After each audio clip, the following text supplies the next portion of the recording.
Welcome to the Reading Challenge. I am Mirmosh Randeria, India's first and only W3 coach, and I help you to achieve success in the three W's of your life, that is wealth, wisdom, and wellness, using the powerful techniques from the field of NLP, that is Neuro Linguistic Programming. I will be your coach along with Pawan in this challenge, and we will be meeting every Tuesday. So friends, you are ready for the reading challenge, aren't you? Well, before you say yes, let's quickly do a cross check considering various logical levels from where we all operate. This is a very powerful tool that I'm sharing with you. You can begin to apply it in any aspect of your life. Let's begin with the first level, which is your environment. Environment is your surrounding, that is where you are, what is around you. When it comes to reading, what are the things that you consider as your environment or your surroundings?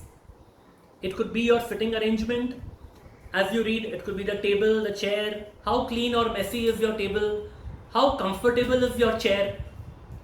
It goes without saying that your reading setup should include a clear table and not a messy table where you can probably barely manage to place your book. So, what's on your table? Distractions, gadgets.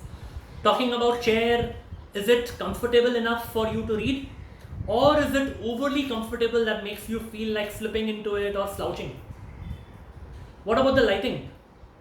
What else is in your reading environment? Maybe the room itself, people around you, your family members or your team members around you who may just decide to barge in and talk to you when you're reading. What else do you consider as your reading environment? And what changes do you need to make in your environment to successfully complete this reading challenge? For now, I want you to make a list of all of this. Let's now move to the next level, that is your behavior, your actions, your habits. What do you consider as your behavior when it comes to reading? Are you inclined to check your phone frequently, check social media, or take frequent breaks? Or are you going to be focused and disciplined to complete your reading task whenever you decide to? Behavior includes all your habits and actions which you tend to do irrespective of your environment. And therefore it's a separate, distinct level by itself. I want you to reflect on your reading patterns, your habits, your actions.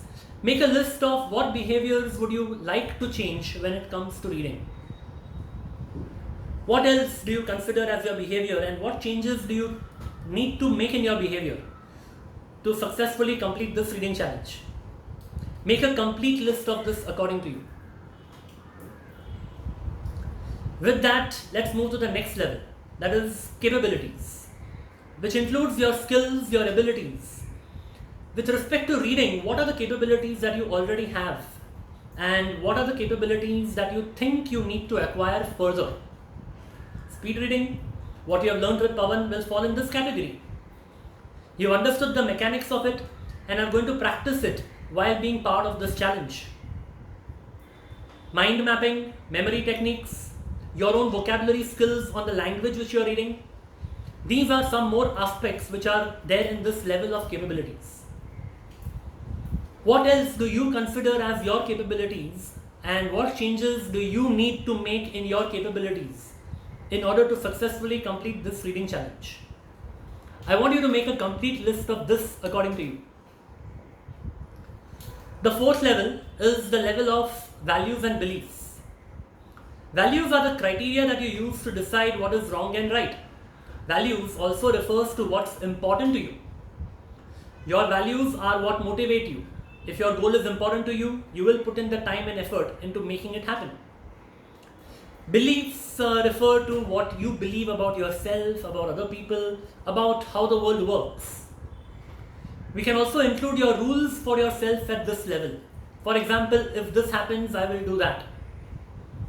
So what are your values and beliefs about reading? Here are some examples. Reading is important to acquire knowledge. Reading is boring, mechanical drill. Fiction is more interesting than non-fiction. Reading puts me to sleep. Reading 100 books in a year is possible. So what else do you consider as your values and beliefs, and what changes do you need to make in your values and beliefs to successfully complete this reading challenge? Once again, make a complete list of this according to you. Above all these levels, we have the level of identity. This is the level of who you are, your sense of self. To give you a simple example with respect to reading, you often hear people who say, I am a voracious reader. While you hear some people who say, I am a slow learner. The essence of this level is that whatever you put after the words I am is considered by your mind as your reality and your identity. Your identity is a product of your self-talk. So tell me, what do you consider as your identity when it comes to reading and learning? And what changes you think you might need to make in your identity, that is your self-talk about yourself, to successfully complete this reading challenge? So friends, as we are now getting started, your task is to prepare these lists at each of the 5 levels. I'll repeat these 5 levels. Number 1, environment. Number 2, behavior. 3 is capabilities. 4th is values and beliefs. And 5th is identity. Your list should include what is it that you consider at each levels with respect to reading, and also what changes do you think are needed at each of these levels for you to successfully complete this reading challenge. Going forward, we will be sharing with you simple, powerful techniques of how to bring about these changes and complete this reading challenge. But for now, make the list. Keep sharing your progress in the comments below. I look forward to see you next week and wish you all the